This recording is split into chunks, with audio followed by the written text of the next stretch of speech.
La intravide in un giorno nato col cielo ebro di viola nel baccano del mercato del pueblo di Santa Rosa. Soppesava con la mano, lei riso nero e manioca, lui vendeva lana al peso della piana della Patagonia. Da quale terra venisse la bella creola?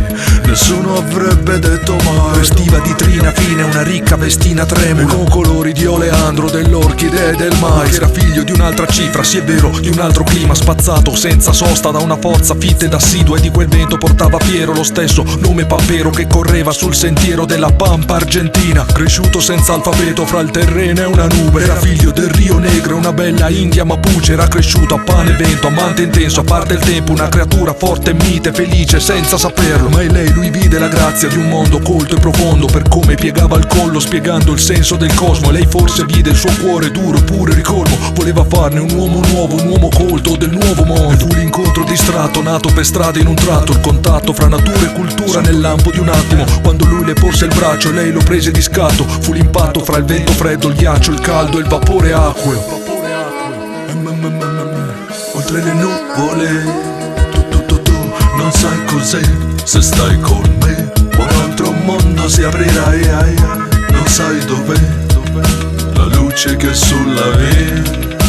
Tu non sai cos'è se stai con me. Un altro mondo si aprirà, saprai com'è lo studio e la fantasia.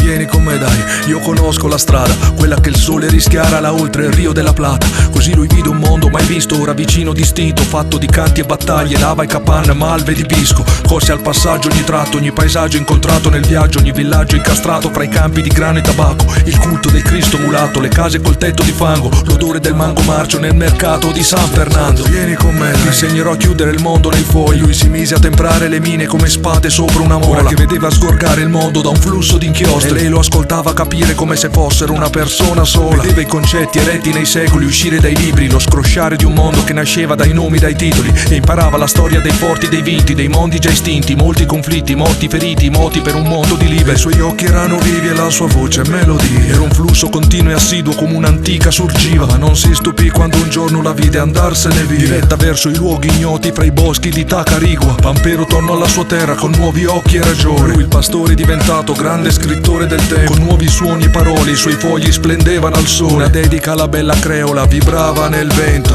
Grazie di tutto il tuo amore, sì. Nostra Signora istruzione. Tu non sai cos'è se stai con me. Un altro mondo si aprirà, non sai dov'è la luce che è sulla via. Tu non sai cos'è se stai con me. Un altro mondo si aprirà, saprai com'è lo studio e la fantasia.